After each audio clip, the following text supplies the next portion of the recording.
Olá, eu estou aqui para fazer uma saudação especial a todas as mulheres que estão em diferentes lugares do Brasil para o que já é o segundo encontro à distância que a Confederação está organizando juntamente com a Faculdade de Teologia e que para nós da Metodista continua sendo uma excelente oportunidade que as mulheres encontraram de promover o debate, especialmente nesse caso sobre direitos humanos, de uma maneira completamente diferente do que a Igreja tem feito até agora.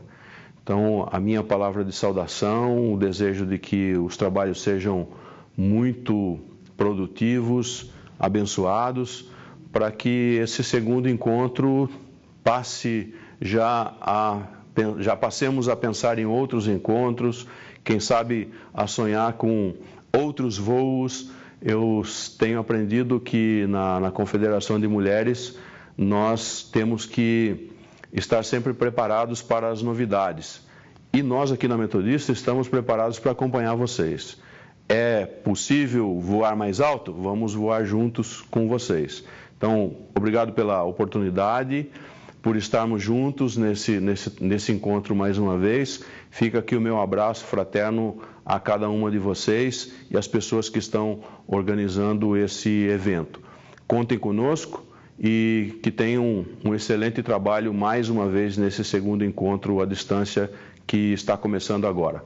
Meu abraço para vocês. Até logo.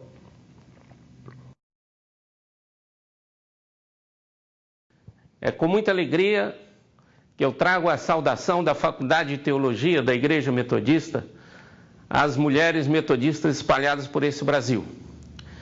E a minha saudação é acompanhada por uma dupla alegria.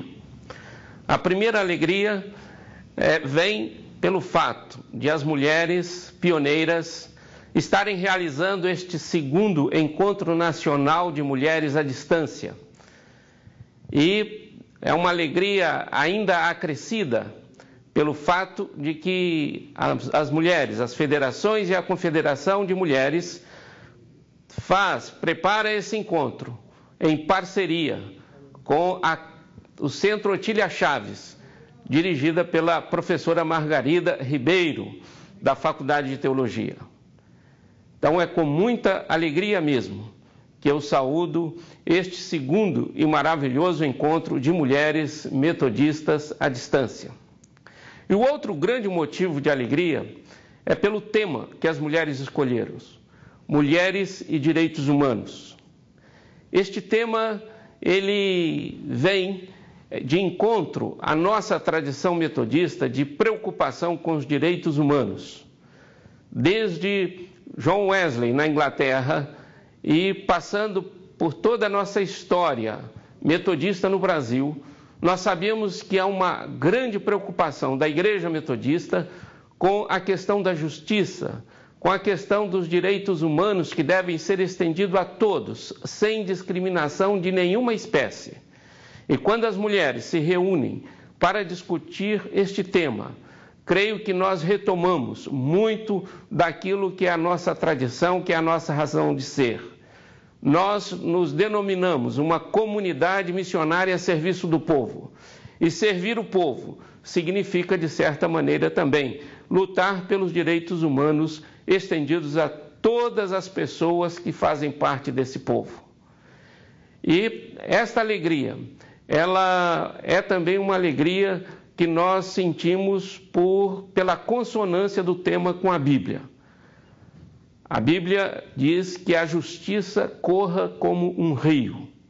E nós queremos que este rio aumente o seu volume e que haja muito mais justiça e que a preocupação das mulheres espalhadas pelo Brasil possa significar sementes de justiça que nascerão em muitas comunidades de nossa igreja por esse nosso território nacional.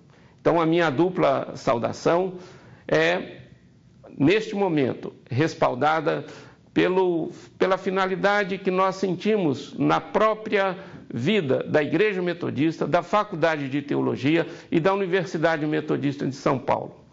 Recebam, portanto, a nossa saudação como um modo de abraçá-las com uma motivação muito grande e estímulo para que este segundo encontro seja já a preparação de muitos outros. Que Deus derrame sobre todas vocês uma bênção muito especial e que esses estudos sejam estudos bastante proveitosos para todos nós. Amadas irmãs, graça e paz, é uma alegria estarmos com vocês neste dia em que as mulheres estão reunidas de norte a sul do país, no segundo encontro de capacitação da mulher metodista à distância. E é com muita alegria que nós trazemos uma palavra de carinho e uma palavra de saudação da revista Voz Missionária, a revista da mulher metodista. A cada 2 meses, a Voz Missionária tem chegado aos lares das mulheres metodistas, levando palavras de esperança, levando mensagens, fazendo com que a mulher metodista tenha voz. A Voz Missionária tem sido um elo de ligação entre as mulheres metodistas do Brasil, levando bimestralmente mensagens de esperança, fé e salvação. Falando sobre a beleza, falando sobre saúde, falando sobre diversos temas concernentes à mulher metodista. Nós estamos à sua disposição de segunda a sexta-feira, das 9 às 17 horas. Para você assinar ou renovar a sua assinatura da revista Voz Missionária, ligue para nós. O nosso DDD é 11 e o nosso telefone 4368-4843 ou 4368-7300. Você pode também enviar um e-mail, assinatura@vozmissionaria.org.br. Acesse também o nosso site. Você terá possibilidade de ver nossas receitas, liturgias e conhecer a revista www.vozmissionaria.org.br. Ou então, se você quiser fazer algum comentário, escreva para nós através do e-mail amelia@vozmissionaria.org.br. Convidamos as mulheres metodistas que estão fazendo história no dia de hoje a também fazer parte da história da revista Voz Missionária, a revista da mulher metodista. Olá, uma alegria estar aqui com todas vocês. Agradeço o convite do Centro Otília Chaves para fazer esta conversa, né? Então vamos hoje dialogar sobre a questão das mulheres e dos direitos humanos. Então, um tema bastante importante que eu acredito que vocês vão ter bastante prazer de ouvir. Nós vamos ter, eu trouxe inicialmente, vamos ver aqui, um sumário. Então, para vocês terem uma ideia daquilo que nós vamos falar, nós vamos tratar dos antecedentes, da promulgação da Declaração dos Direitos Humanos, o que é a declaração em si e o que tem a ver aí os direitos das mulheres, não é? Então, fazendo isso, nós poderemos, logicamente, ter aí um desenvolvimento, daria para muitas conversas, mas isto hoje é um primeiro momento, então nós vamos seguir, não é, trabalhando, não é, com isto. Vamos ver, então, preliminarmente, a questão desses antecedentes. Primeiro ponto que nós precisamos lembrar é a questão da criação da ONU no ano de 1900, olha só, eu errei aqui, 45, hein, gente? Vamos arrumar, 1945. Mas havia tentativas de criação de um governo mundial desde o século XIX. O que é isto de quererem a criação de um governo mundial desde o século XIX, né? Então, as pessoas começaram a perceber que o mundo estava se tornando cada vez mais complexo, né? Começou a haver uma disseminação maior, tanto da parte das informações, como a própria questão da Revolução Industrial trazia novos problemas. fosse a questão das relações entre os governos, fosse a questão da relação entre os trabalhadores e os capitalistas, né? Então tudo isso mostrava dificuldades que não se referiam só a um único país, né? Que precisaria somente um, né, estar cuidando. Então o ponto que existia ali era como fazer isso. Vocês imaginem, a gente administrar a casa da gente é difícil. Se a gente quiser administrar a rua da gente ou o bairro é mais difícil ainda. Imaginar uma cidade, você imagina daí o estado e daí você imagina um país, né? Quer dizer, quem vive em comunidade sabe como é isso, né? Como é tão difícil às vezes você conciliar. As pessoas se querem bem, todas elas têm boas intenções, todas elas são boas, mas os pensamentos não são os mesmos, cada um entende uma coisa como sendo a melhor, né? Daí como fazer para que isto possa então buscar o bem comum, como encontrar o caminho para esse bem comum, né? Então justamente isso também começou a se colocar do ponto de vista do planeta. E vocês imaginem que havia uma proposta de criação de uma Liga das Nações, como chamavam. Mas antes que conseguissem fazer isto, estourou a Primeira Guerra Mundial, né, com muitas mortes, e as pessoas perceberam que era muito urgente tentar fazer isso, mas infelizmente não deu tempo, né? Como vocês sabem, entre a Primeira Guerra e a Segunda Guerra Mundial não houve um intervalo de tempo tão grande, né? E nesse meio de tempo houve também bastante pobreza, muita crise no mundo, né? E quando estourou a Segunda Guerra Mundial, o grande ponto ali, que era o mais delicado, era a presença do nazismo, né? Então o nazismo vinha dizendo que queria dominar o mundo, era um governo, como nós chamamos, né, na teoria política, um governo autoritário e totalitário, né? Então ele não acreditava na democracia, não acreditava que as pessoas tivessem pontos de vista, não acreditava que pudesse ser possível dialogar, né? E, sobretudo, uma coisa que o nazismo trazia era uma ideia de existir uma raça superior e que todos os demais deveriam ser eliminados. E, então, digamos, era uma posição de dizer quem merece e quem não merece estar sobre a face da Terra. Vocês imaginem que coisa mais brutal. E isto foi numa escalada profunda, violenta, tanto de conquistar territórios na Europa e para além da Europa, né, como também acabou trazendo verdadeiros desastres, né? E o mais sério deles, assim, que ganhou uma história, foi chamado Holocausto, né? Então, aqui, quer dizer, essa brutalidade da Segunda Guerra funcionou ali como um alerta, não é? Mas vocês vejam que esse alerta, não é? Esta foto aqui é uma foto bastante conhecida, né? Que ela mostra uma vala comum, né, de um campo de concentração, as pessoas ali amontoadas como se não fossem seres humanos, como se fossem lixo, né? E era a forma como faziam, isso quando não queimavam nos fornos crematórios para se ver livre mesmo de todos esses corpos, né? Às vezes fuzilavam aqui assim, sabe, aqui assim na beira aqui da cova, né? Ali fuzilavam e já jogavam, ali caíam as pessoas, né? Então, uma coisa muito bruta mesmo, né? Então, não é para dizer que tratava como um animal, era muito pior, tratava como se fosse um lixo mesmo, né? E aqui é importante, então vocês vejam, né, o nazismo, o holocausto, os campos de concentração trouxeram uma realidade terrível, que foram mais de 6 milhões de judeus eliminados, mais de 1 milhão de negros, romas, né, como a gente chama hoje os ciganos, né, pessoas com deficiência, membros de diversas religiões ao se opor ao regime nazista.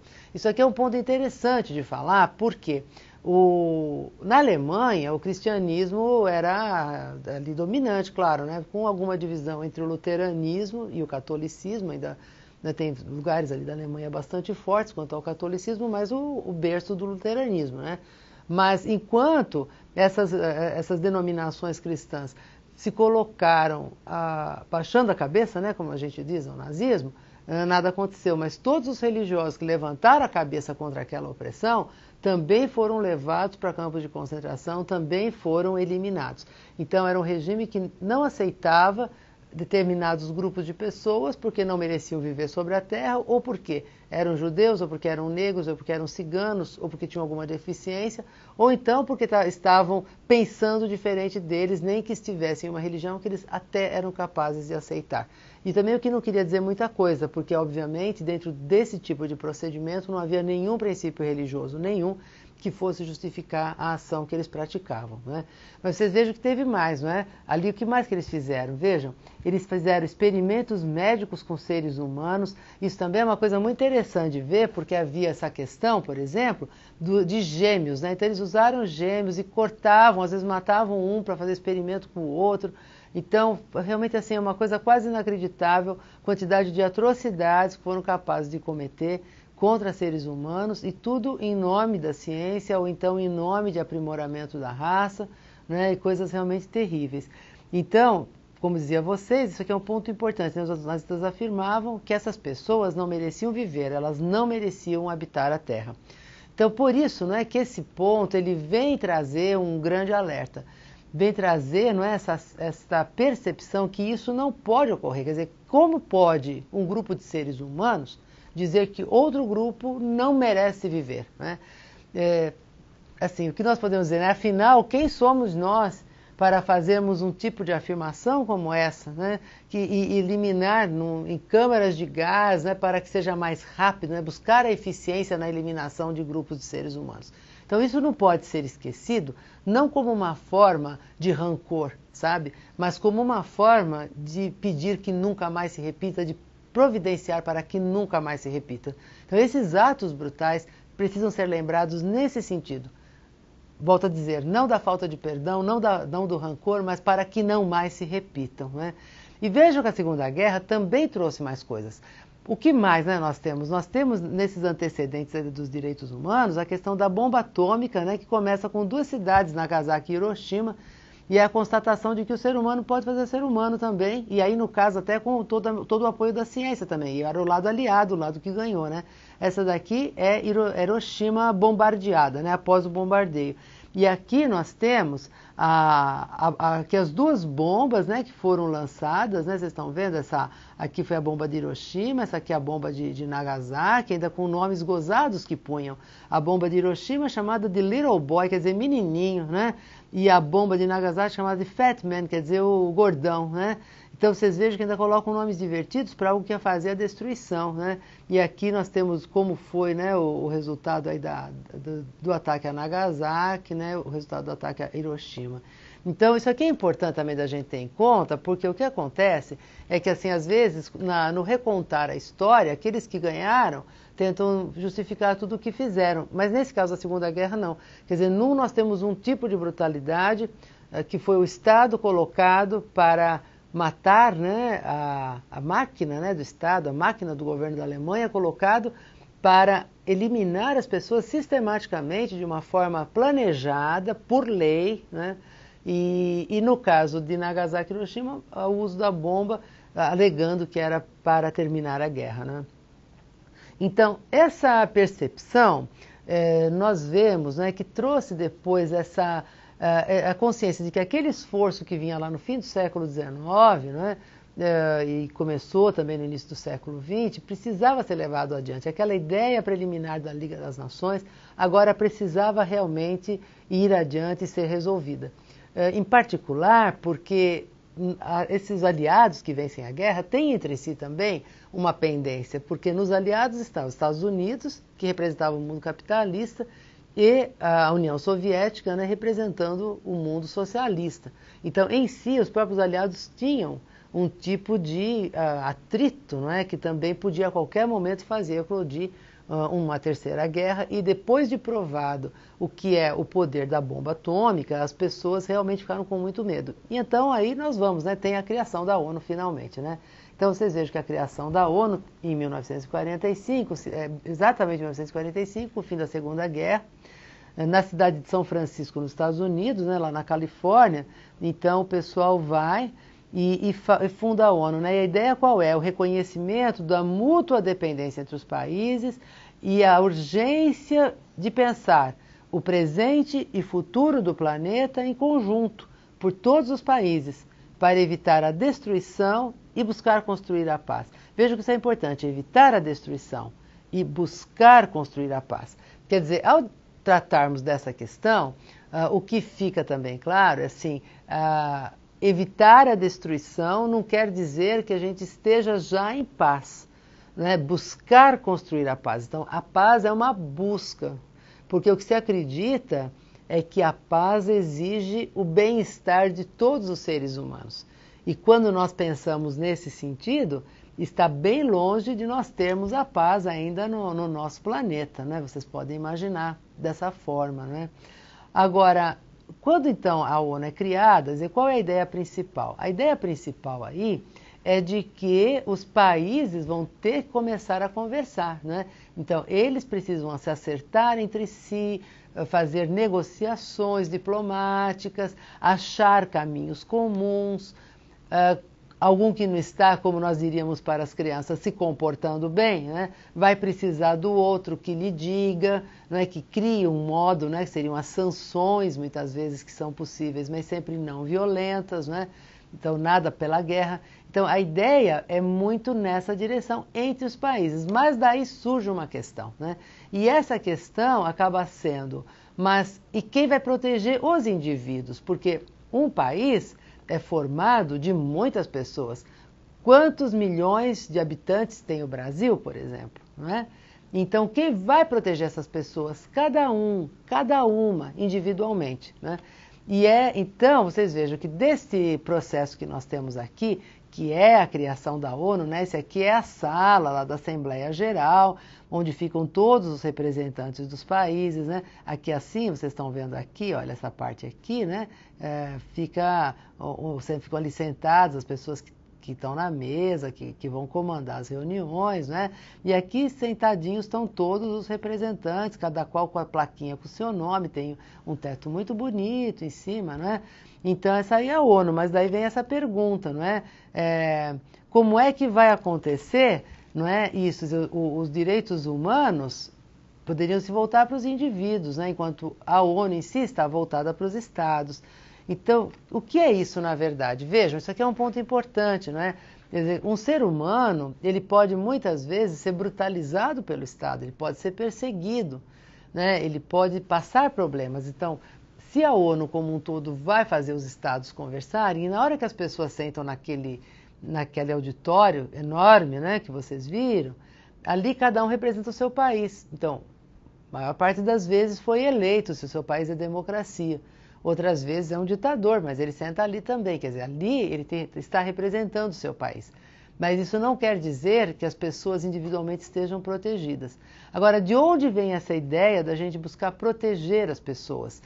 De onde vem essa ideia de nós procurarmos, de alguma maneira, fazer com que os indivíduos entre si se entendam, procurar conciliar os interesses das diferentes pessoas e atender às necessidades? Porque vocês sabem, os interesses das pessoas são diferentes, né? Às vezes nós vamos perguntar que cor você quer a parede daquele muro, que cor você quer aquela parede da igreja, né? Cada um vai dizer uma coisa, pelo gosto, né? Outras vezes, que dia vamos marcar a reunião? Mas nesse dia, que horas vamos marcar? E cada um tem um problema. Uma pessoa tem o problema que precisa servir o almoço, o outro que precisa cuidar dos filhos, o outro marcou de visitar alguém. Então, esses interesses precisam ser conciliados. E, às vezes, são coisas mais complexas mesmo, não é? Quer dizer, quando se trata dos países. Mas sempre existe a questão de precisar negociar. Não existe uma solução mágica, né? Só a ditadura inventa a solução mágica. Mas onde existe democracia, isso seja no nível nacional, seja no nível internacional, sempre precisa de um diálogo, precisa de uma negociação, né? Agora, existe alguma ideia, será que isso era novo quando começou a ser pensado ali na criação da ONU? Porque eles disseram, temos uma coisa para os países, vamos fazer uma coisa para as pessoas. E foi só em 48 que conseguiram fazer a declaração. Por que leva 3 anos? Não seria simples, né, de dizer todas as pessoas precisam ser respeitadas? Não, não é tão simples, né? A guerra havia mostrado que muitas vezes o fato da religião da pessoa, como no caso dos judeus, ou da origem étnica, como no caso dos ciganos, dos romas, ou da questão política, como no caso dos cristãos que foram perseguidos, né? Pode servir para matarem alguém, né, porque discorda do governo. Então, era preciso escrever tudo isso, tudo o que não pode. Mas a humanidade tinha alguma história já de dizer o que pode e o que não pode? Então, vamos ver. Vocês vejam que essa promulgação foi em 48, mas os antecedentes são milenares. Da ONU, nós voltamos lá no final do século XIX, mas da declaração são muito mais antigos. A primeira das fontes são fontes religiosas, né? São antecedentes religiosos, né?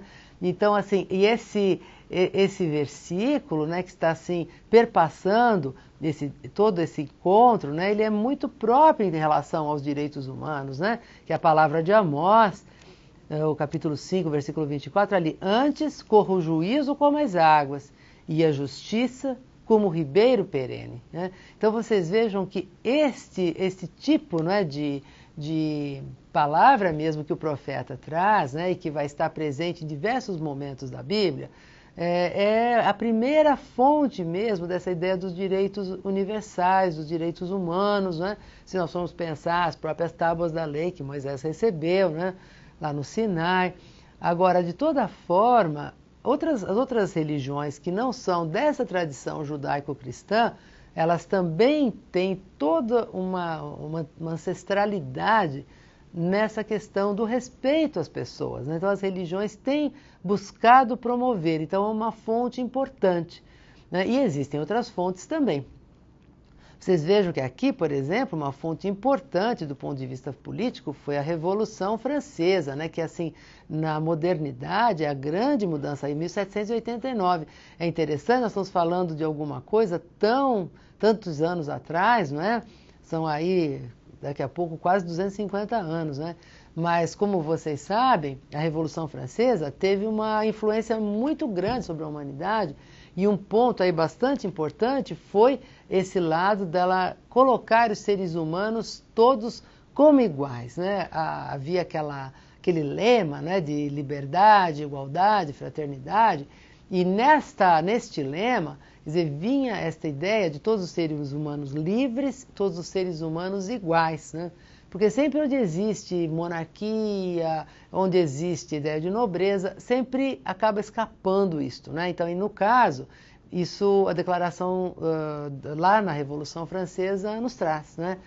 E vocês vejam que é interessante aqui, porque em 1948, né, quando vai sair a declaração, ela foi resultado de muita gente trabalhando. Essa foto que eu coloquei aqui é da Eleanor Roosevelt, que era a mulher do presidente dos Estados Unidos. Ela está segurando, vocês veem esse papel enorme que ela está segurando aqui, né? Ele é justamente a declaração como saiu impressa, como se fosse uma folha de jornal enorme na época, né? Uma primeira impressão, né? E aqui tem um acesso que a gente pode ter, né?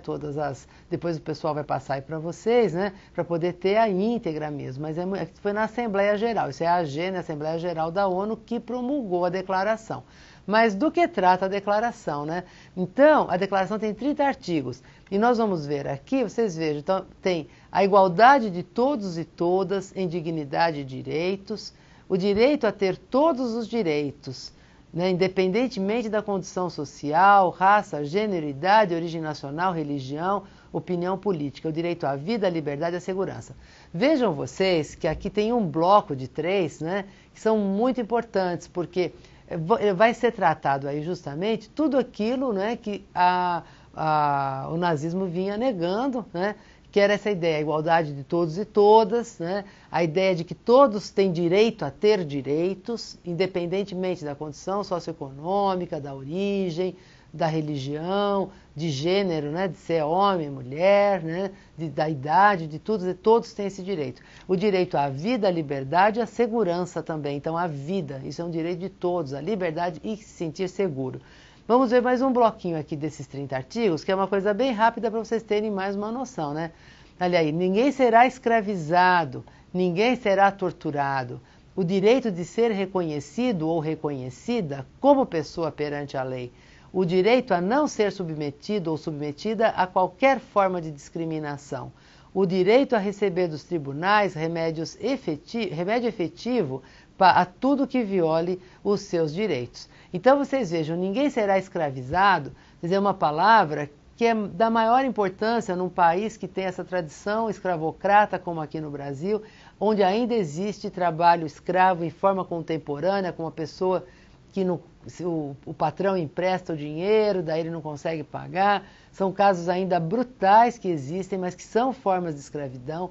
Assim como a questão da tortura, né, que se foi muito difícil aqui no Brasil no tempo da ditadura, né, ainda em alguns lugares, algumas estações de polícia, né, algumas delegacias, às vezes acaba ocorrendo, afora até às vezes tortura em situações particulares mesmo, né, em famílias e tudo mais. Então, essa coisa não pode, são todos os não pode, né, que a declaração vem colocar, né. Depois, o direito de ser reconhecido como pessoa, sabe? Ou seja, ninguém é uma coisa, ninguém é lixo, né? As pessoas são seres humanos dignos desse reconhecimento, né? Da sua dignidade como ser humano.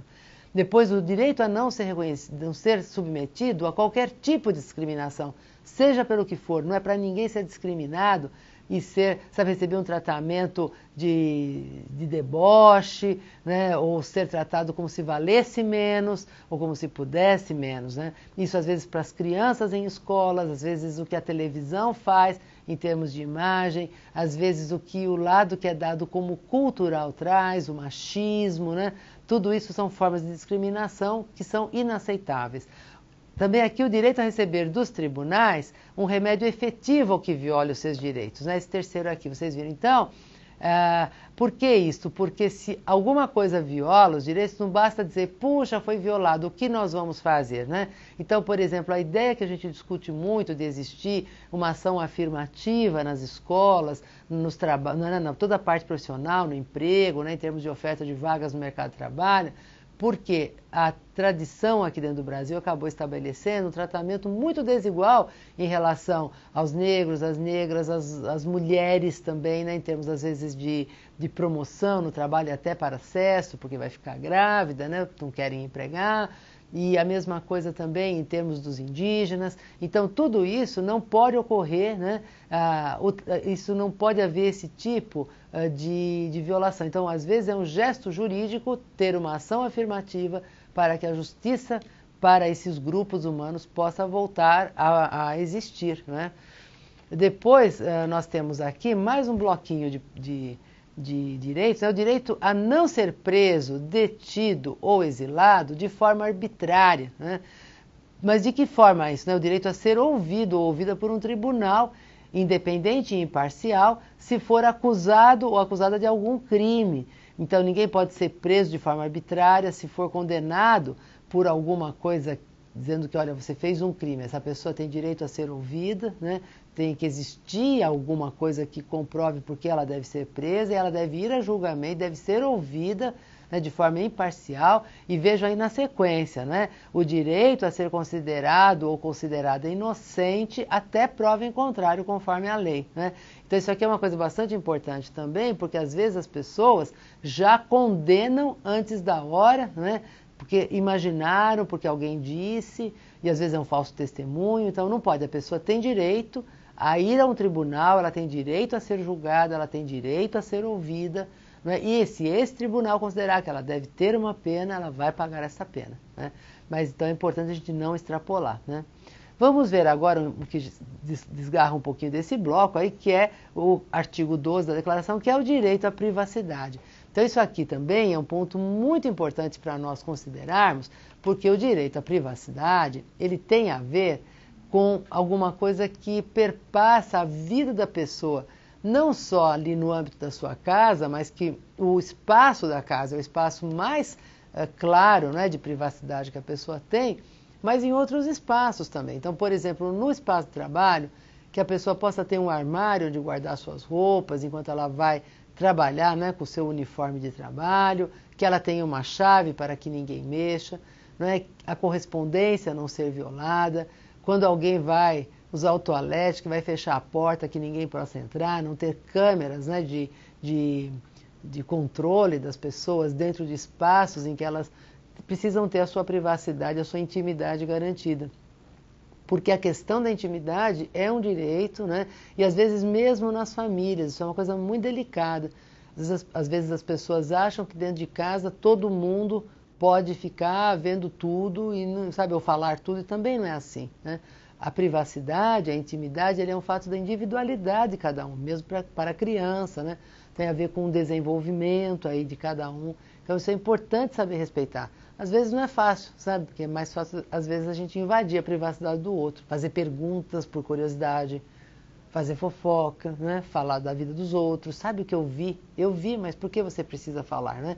Então, logicamente, aí do ponto de vista da religião, né? Do ponto de vista do ensinamento religioso, vai se achar alguma coisa para ser dita, mas só que existe alguma coisa no campo da lei também, e isso é importante, né? Porque se alguma coisa que às vezes pode ser entendido pela religião como alguma coisa que não devia ser feito, e a própria religião vai acabar dando um conselho, no campo da lei pode ser um crime, né? Pode ser um crime, e a pessoa pode ter que responder perante a lei, porque caluniou, né? Porque fez um insulto, né? Difundiu uma infâmia. Isso tudo a pessoa pode ter que pagar perante a lei. Mas vamos continuar aqui, vocês vejam que tem mais aqui um outro bloco, né? O direito de locomoção, chamado direito de ir e vir. Vocês imaginem para a pessoa que tem, né, que é a pessoa com deficiência, né, como isso aqui é importante, por isso a coisa da acessibilidade, né? O direito de asilo quando perseguido, às vezes questão política, né, faz a pessoa ser perseguida, o direito à nacionalidade. Daí a gente vai dizer assim, nossa, mas a pessoa não tem a nacionalidade? Pois é, lá na Alemanha aconteceu isso. Quando foi no nazismo, né, as pessoas perderam, simplesmente os nazistas tiraram a nacionalidade das pessoas. Simplesmente tiraram a nacionalidade. Simplesmente diziam, olha, você não é mais alemão. Então a pessoa deixava de ser um pedaço dela, imagine chegarem para vocês hoje, olha, você não é mais brasileira. E o que você não é nada, né? Que é essa figura chamada apátrida, né? A pessoa sem pátria. Imagine que terrível isso. E aqui diz, não, as pessoas têm direito a uma nacionalidade. Agora um ponto muito importante aqui na nossa conversa também, que é o direito a casar, a partir da livre escolha de cada nubente, de formar família. Então isso aqui é um direito das pessoas, né? Ter o direito a ter a sua família, né? Casar, formar a sua família, mas sempre a partir da livre escolha, não por imposição. Né? O direito à propriedade, agora um outro, individual ou coletiva, né? Então tem gente que vai querer a propriedade individual, mas tem pessoas que preferem uma propriedade coletiva, isso também é um direito, né? E agora um ponto muito importante aqui para nós novamente, o artigo 18, que é a liberdade de pensamento, de crença e de religião. Bom, minha gente, esse aqui é um outro tema que é o seguinte, esse valeria uma conversa inteira para falar dessa questão do que é a liberdade de pensamento, a liberdade de consciência de cada um, como depois isso vai para a liberdade de crença, né? Então, você escolher aquilo em que você crê, né? E depois a sua liberdade de culto, a liberdade de religião, de você então poder celebrar, né, na sua comunidade, isso tudo já também está incluído nos direitos humanos. E é colocado em primeiro lugar a liberdade de pensamento para mostrar que nesse campo, em primeiro lugar, é o que cada um escolhe. Né? Depois, se a pessoa vai numa direção ou noutra, isso é com ela. Por isso também a liberdade de crença, a pessoa pode ter uma religião ou não ter. E tendo, ela pode mudar de religião no momento que assim sentir, e ninguém pode obrigá-la a não mudar. Assim como os cultos também vão ser formados de determinada forma que as coletividades ligadas a eles determinarem. Então isso aqui é importante também, uma conversa mais longa, mas que é bom para já encaixar aí também, né? Vejam quanta coisa a declaração faz. Depois nós temos aqui, vejam que interessante também, são três bem interligados. A liberdade de opinião e de expressão, a liberdade de reunião e de associação pacífica e o direito a participar do governo do país, devendo ser o governo a expressão da vontade do povo, o direito de acesso aos serviços públicos. Então, vejam que nesse ponto, o que acontece? A liberdade de opinião ela é muito importante. Por exemplo, o divulgar opinião pela mídia, né? O poder colocar mesmo isso no rádio, na internet, no blog, de conversar uma reunião como hoje, por exemplo, essa liberdade de opinião ela é muito importante, né? Ela é um direito mesmo. Assim como depois o direito à liberdade de reunião. As pessoas possam se reunir para conversar, né, onde nós nos reunimos, são outras ideias que surgem, não é? E a ideia é participar mesmo do governo do país, então uma coisa mais política, né, imaginando a democracia e o governo como expressão do povo. Assim como a ideia de que todos têm direito, né, ao acesso aos serviços públicos, porque esses serviços são, né, de todos, saem do imposto que nós pagamos e todos têm o direito também de receber esses serviços, né? Vamos ver agora mais dois que passam o direito à segurança social e aos direitos econômicos, sociais e culturais indispensáveis à dignidade, ao livre desenvolvimento da sua personalidade e o direito ao trabalho em iguais condições para todos ou todas, incluindo a remuneração, sem distinção por sexo, religião, origem social, assim como o direito à organização de sindicatos. Vocês vejam que esses dois artigos aqui, o 22 e o 23, eles nos trazem dois pontos muito importantes. O 22, ao falar em direitos econômicos, sociais e culturais, acabou ajudando a gerar toda uma organização, e isso tem um cunho mundial, chamado Plataforma DESCA, né, que é de reivindicação dos direitos que tem a ver com a qualidade de vida, ou seja, isso é um ponto importantíssimo, está num único artigo, contudo ele vai perpassar todos os demais, ele vai entrelaçar com os demais, porque ele vai dizer, sabe, a pessoa tem direito a poder viver bem, isso é que está nos seus direitos, né? Assim, como ter um trabalho independente de qualquer outra condição, sem qualquer discriminação. Tudo que vai se ligar aos direitos das mulheres vai estar, inclusive, bastante vinculado à questão aí dos direitos econômicos, sociais e culturais, sabe? Quando nós vamos desdobrando isso, são como diversas camadas, né, que vão passando e que vão pedindo, então, essa presença. Mas vamos adiante aqui, são dois muito interessantes e importantes. Um que é o direito ao repouso, ao lazer e a limitação das horas de trabalho. Porque quando a Declaração dos Direitos Humanos é pensada, existia uma situação de exploração do trabalho. As primeiras mulheres, quando elas se colocam na luta, imagine que elas trabalhavam 16 horas por dia. E elas fazem uma luta para que elas possam trabalhar 10 horas por dia. Vocês imaginem, hoje ninguém aceita pensar uma jornada de trabalho de mais do que 8 horas, né? Mas a luta delas foi para sair de 16 horas. E foram queimadas vivas dentro de uma fábrica, isso lá no século XIX, né? No início da Revolução Industrial. Eram tecelãs, estavam tecendo, essa cor que eu estou usando aqui, né, justamente é a cor que representa o movimento de mulheres, porque era o fio que estava lá na máquina, que elas estavam tecendo quando foram queimadas vivas, né, para lutar pelo nosso direito de nós mulheres, sabe? Então é importante pensar que esse direito ao trabalho de uma forma digna, o direito à associação sindical, né, e esse direito ao lazer, é uma das reivindicações mais antigas do ser humano também, nesse sentido do respeito, né? Nós já estamos aqui agora num bloco final, né, dos direitos, aqui o direito à educação, o direito à participação na vida cultural, no progresso científico e nos seus benefícios. Esses dois direitos são bastante interligados, esses dois artigos, porque o direito à educação está ligado ao direito a ir à escola, ao direito a estudar, né, o direito a ter conhecimento, e depois o outro vai falar na participação, o artigo 27, na vida cultural, né, e na vida também no progresso científico e nos seus benefícios. Ora, a escola propicia isso, a escola abre portas para isso, e é muito importante ter em conta essa perspectiva, né?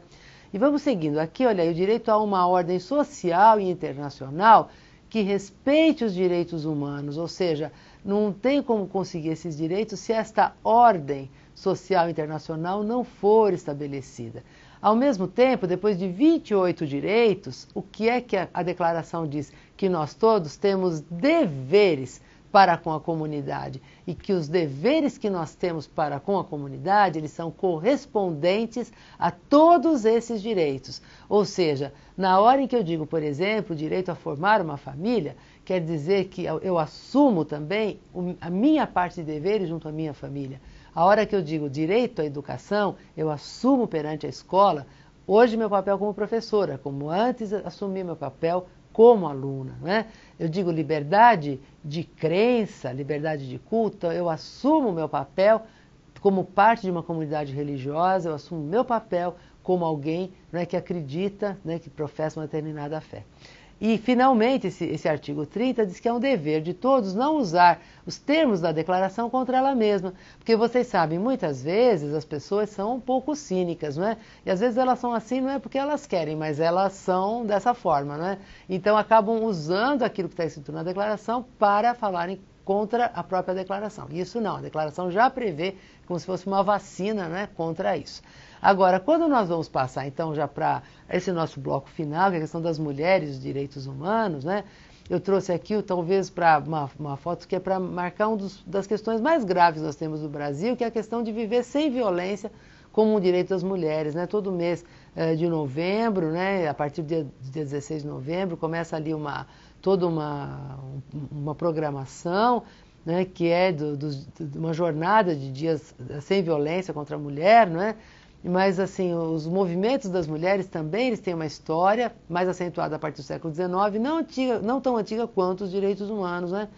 Mas ele vem o direito ao voto, né? O direito ao trabalho, que a mulher antigamente não votava, não tinha acesso ao trabalho, né? Então, o Dia Mundial das Mulheres, que hoje aí é comemorado sempre no 8 de março, né? Ele vem com muita luta e sacrifício. Como eu mencionava para vocês, né? Teve a ver com essa questão justamente dessas mulheres na fábrica, não é? Mas ele vem expressando, elas fizeram aquele gesto de ficar ali, reivindicar, já como parte mesmo de um movimento maior, né? Assim como também o direito de votar, né? Que nunca era reconhecido, né? E um ponto importante que eu queria que vocês guardassem bastante dessa conversa, né? É que o direito de mulheres, das mulheres, todo o movimento é um movimento plural, né? Talvez nenhum outro movimento seja tão forte quanto isso. Porque, sabe, une todas, nós mulheres somos de todos os tipos, nós somos metade da humanidade, mas assim, de nós podemos ser de todas as formas, né? Nós somos brancas, somos negras, né? Nós somos de todas as religiões, somos indígenas, né? Nós somos altas, somos baixas, somos gordas, somos magras, né? Nós somos de todas as religiões, né? Todas as religiões, há também mulheres que não têm religião, né? Então tudo isso, né? Todas as etnias, né? Dentro do movimento indígena, não é um único mundo, né? Existem, sabe, quantos grupos dentro do Brasil, né, que estão representados, não pode ser simplesmente somados numa única denominação, né? Não importa qual escolaridade que tenha, se é uma pessoa que chegou lá a ter seu doutorado, se é uma pessoa que muitas vezes teve dificuldades até para conseguir cursar as séries iniciais ali do ensino fundamental, né? Nada disso importa, nós somos todas igualmente mulheres e o movimento de mulheres tem esse traço muito forte, né, de união. Eu tenho falado já em vários grupos, até fora do Brasil também, e onde nós vamos é sempre isto, né, assim, não há espaço no meio dos movimentos de mulheres para discriminação. Nós precisamos nos apoiar mutuamente, porque as nossas questões, elas são muito semelhantes e muito interatuantes. Nos apoiarmos mutuamente não quer dizer contra os homens em absoluto, eles são nossos companheiros, né? São nossos amigos, são nossos filhos, né? Então são os nossos colegas. Claro que existem homens que são muito solidários, né? Eu comentava com vocês desse movimento que se faz mundialmente contra a violência, né? Que se pratica contra as mulheres, né? Essa marcha entre final de novembro e começo de dezembro. E muitos homens começaram a querer participar, e então também contra a violência, e criaram essa campanha do laço branco, homens que colocam o laço branco na sua camiseta, na lapela do seu paletó, aqueles que usam, né, do seu casaco, e para dizer que eles são homens que não praticam a violência contra a mulher e combatem essa violência também, né? Então, isso é importante, assim, mas entre mulheres nós sabemos, né, aquilo que nós vivemos, né, aquilo que nós sofremos, das nossas esperanças, das nossas expectativas, né, das nossas dores, das nossas alegrias. Então, isso é muito importante sempre falar. Eu trouxe aqui para vocês até, eu vejo que coisa mais bonita, né, que a Secretaria Nacional da Mulher, Secretaria das Políticas para as Mulheres da Presidência da República, né, que não é a primeira vez que a gente tem isso, né, começa em 2003, né, então o presidente Lula cria essa secretaria especial ligada à Presidência da República, então isso vai Viver Sem Violência, Direito das Mulheres do Campo e da Floresta. Então, dentro da campanha de Viver Sem Violência, eles vêm chamar a mulher do campo e a mulher da floresta, né, trazem aqui essas diversas expressões faciais também, né, para que a gente possa ver essa diversidade no movimento das mulheres. Finalmente, um ponto que eu queria colocar aqui para vocês que é importante é que tem um documento internacional que é bastante importante, é uma convenção, as convenções internacionais no Brasil, elas têm força de lei. E é o que defende os nossos direitos, né, que vocês poderão trabalhar, poderão discutir, né, para depois existir também aí um debate posterior, né, uma continuidade. Então, normalmente é usado isso aqui é a abreviatura no inglês, né, que esse W aqui é de woman, né, que é de mulheres, né, mas é a Convenção sobre a Eliminação de Todas as Formas de Discriminação contra as Mulheres, é um documento da ONU de 1979, existe mundialmente esse comitê, a gente fala CEDAW, né? Algumas pessoas pronunciam de outra forma, a gente tem pronunciado CEDAW, o W como U, né? E isso tem gerado, inclusive, uma série de outras discussões mundiais, né?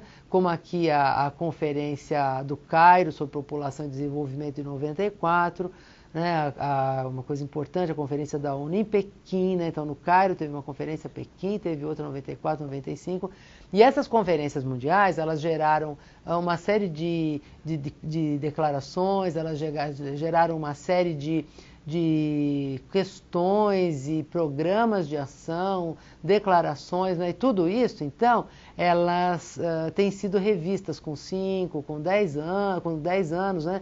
Mas aí se resume bastante toda a temática de como entrelaçar as questões específicas que nós mulheres temos com aqueles direitos universais que eu procurei trabalhar com vocês de uma forma mais detalhada. Vocês vejam que aqui no Brasil existe um equívoco de dizer que direitos humanos são direitos de bandidos. Isso é totalmente errado, né? Vocês viram como os direitos humanos são ligados, né, à vida da família, à vida do lazer, né, à vida da escola, né? Então não se diz isso mesmo, né? Agora já finalizando mesmo aqui para vocês, eu queria também dizer que a Conferência da ONU sobre os Direitos Humanos, foi realizada em Viena em 93, estabeleceu que todos os direitos humanos são complementares, interdependentes e indivisíveis. Ou seja, o que isso aqui quer dizer, minha gente, é que justamente, né, se os direitos humanos são complementares, interdependentes e indivisíveis, não adianta eu ter toda uma riqueza se me discriminam, não adianta eu ser uma pessoa inteligente se eu não sou capaz de respeitar os outros, né? Não adianta que eu receba uma escola se lá dentro não vão me tratar bem. Então, essa interligação dos direitos é uma coisa muito importante. E justamente a palavra final, não é, que eu deixo aqui para vocês, que sai dessa reunião de Viena em 93, é que os direitos das mulheres são direitos humanos, né? Isso aqui é muito importante, até porque assim, em português não dá para se perceber tanto isso, mas durante muito tempo se usava, mesmo ainda no francês existe um pouco isso, né? Quer dizer, os direitos dos homens, né? Os direitos do homem. E como se fosse universal, né? Esse cuidado que nós temos de dizer todas e todos, né? Amigos e amigas, né? No cumprimento, porque na língua portuguesa isso é mais delicado, mas em outras línguas isso passa um pouco mais, né? Assim, batido. Mas nesse caso é muito importante, porque a ideia de chamar direitos do homem para dizer que seria universal, não. Né? São direitos de todos, são direitos humanos, né? Então, os direitos das mulheres são também direitos humanos. Então, eu queria muito que vocês possam ter aí um excelente encontro, continuar o debate, né? Fico à disposição e queria finalmente dizer então para vocês, meu muito obrigada, né? Deixo aqui meu carinho, um abraço de mulher que está lutando pelos direitos das mulheres aqui no Brasil e no mundo, né, e contando firme com a decisão de vocês. Muito obrigada.